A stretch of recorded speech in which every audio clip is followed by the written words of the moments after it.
You got yourself a fish biscuit. I figured out your complicated gizmos. Only took the bears 2 hours. How many of them were there? Jack is being asked to do this surgery. You need to be in surgery yesterday. All right, then. Whatever you need, it's yours. No, I think you misunderstood me. I didn't say I was gonna do it. I just wanted you to understand how you're gonna die. And Kate is being told that if Jack doesn't do the surgery, that Sawyer will be killed. You have to do it. They're gonna kill Sawyer. One of the big questions that arises on the show is who's Kate going to choose, Jack or Sawyer? I guess the question was more, who's Kate going to sleep with first? And we answered that question. Yeah. Jack now sees this happen, and it's this sort of heartbreaking moment. He sees Kate has, in fact, chosen Sawyer. Instead of getting angry, he actually decides to rescue them. Jack begins the surgery, but before he gets too into it, he does a trick. Kate, you have about an hour head start before they come after you. If I don't get a call from you in the next hour, I'm gonna know something went wrong, and he dies! We've got a boat. They're letting us go. So you're safe, you and Sawyer. Yes, yeah. Promise me that you'll never come back here from me. He wants to protect them both. He says it out of love, not out of heartbreak or jealousy. Although Juliet's a woman, and she interprets it a little bit differently. She decides that she's going to throw her lot in with Jack and try to get off the island. He said that if I helped you, that he would finally let me go home. But I don't think that Jack has given up on Kate. No, I don't think so either. Kate, where you going? I don't care what Jack said. They've got him and we have to get him back. I owe him that. Locke and Kate and Saeed decide to go back across the island in order to get Jack. I'll go around and cover the back. You head in through the side door. What are you doing here? Get out of here. Jack. Kate, they're watching. Step back, Doc. I made a deal with them. They're gonna let me go. Where? Home. Jack's goal is simply to get these people off the island. And over the course of the season, we've seen a lot of conflict between Jack and Locke, principally on this exact issue. You don't have to point the gun at me. I can tell you where Jack is. I'm not looking for Jack. I'm looking for the submarine. What submarine? The one you used to travel to and from the island. It started back in season 1, Locke's desire to keep everybody on the island. Slowly but surely, he's methodically picking off every possibility of rescue. What are you doing here, John? I'm sorry, Jack. Sorry for what?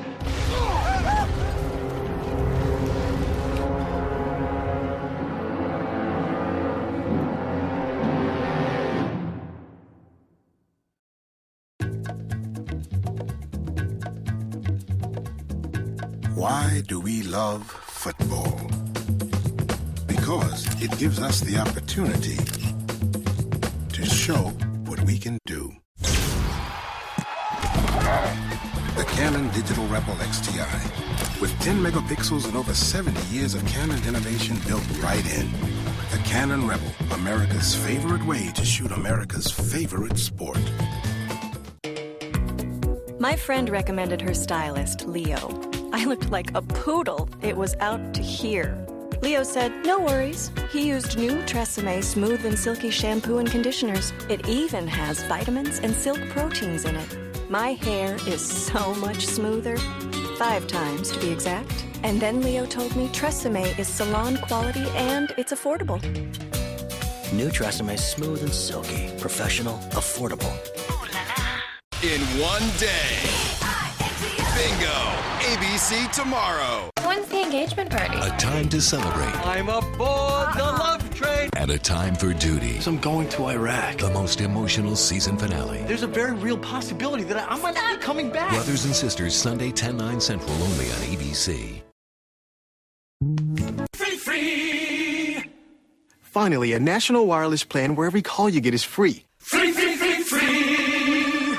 Blue Nation, only from Centennial. Every call you get is free. And switch to a new phone, even during your contract, with our new When You Want It program. Blue Nation, let free calls ring. Switch today and get this Motorola Razr for our lowest price ever, just $9.99. At Little Caesars, we'll serve you a large, hot and ready pizza the moment you walk in. So you better be ready.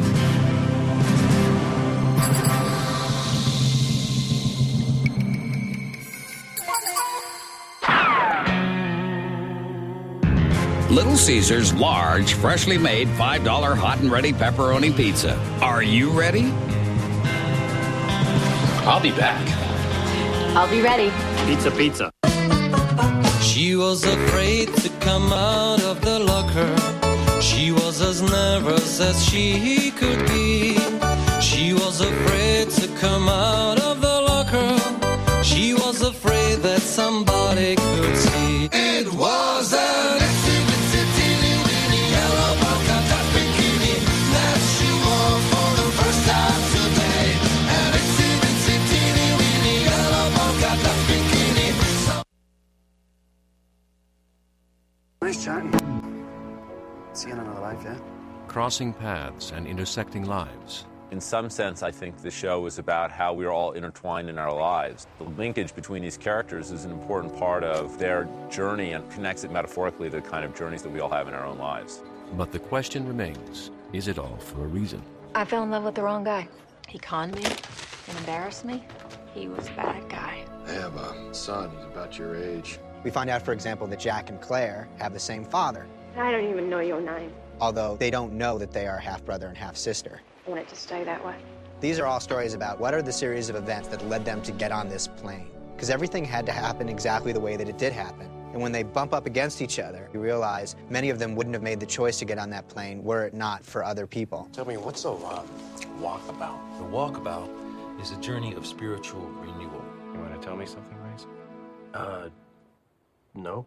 The most significant event in Hurley's life was that he was the lottery winner, that he's worth somewhere north of $150 million. I've had some bad luck, too. My Grandpa Tito died of a heart attack, and the first house I bought my mom burnt down. He bought himself a Chicken Shack restaurant. It's hit by a meteor, or is it a meteorite? It's bad luck either way. He comes to believe that his life is cursed. On the island, he's the guy that everybody loves and gets along with.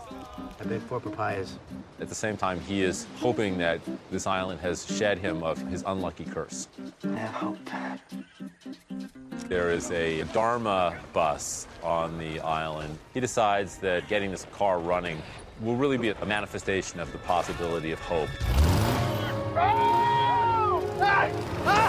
Son of a bitch. But the van actually represents a little more than just that, because Hurley finds a dead body in the van. Poor Roger. Work, man? I'm a janitor? He is, in fact, Benjamin Linus's father. A shocking revelation that we've made recently is that Ben came to the island when he was a young child with his father, who was a janitor working for the Dharma Initiative. We know that he had a troubled relationship with his daddy. It's your birthday. Sorry I forgot.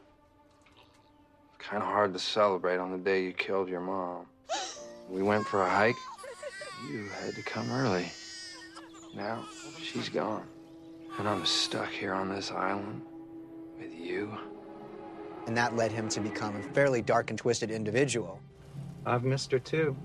Maybe as much as you have. But the difference is that for as long as I can remember, I've had to put up with you. Goodbye, Dad.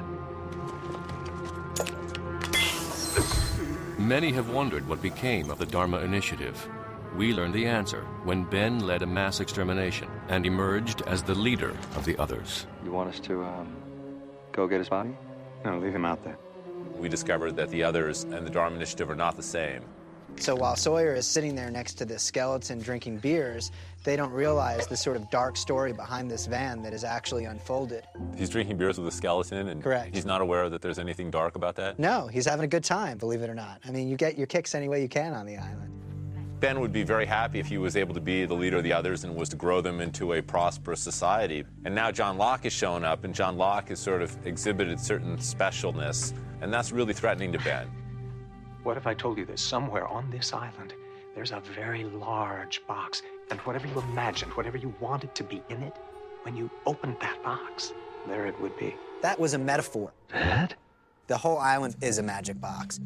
The presence of Anthony Cooper gave Ben an opportunity to challenge Locke. When people join us here on this island, they need to make a gesture of commitment. That's why you're gonna have to kill your father. A challenge he knew would end in Locke's disgrace. I'm sorry. He's not who we thought he was. That is, until Richard proposed an alternative. Why would Sawyer kill my father? He doesn't even know him. Keep reading. Sawyer, when we first meet him on the island, he's carrying around this mysterious letter. You want to know what kind of human being I am? Read it. Dear Mr. Sawyer, you don't know who I am, but I know who you are, and I know what you've done. You had sex with my mother, and then you stole my dad's money all away. Get under the bed. Don't make a sound. So he got angry, and he killed my mother. And then he killed himself, too. A very big thing that we learned about Sawyer is that his name isn't Sawyer. The man who conned his parents is named Sawyer, and Sawyer has sort of taken on his name.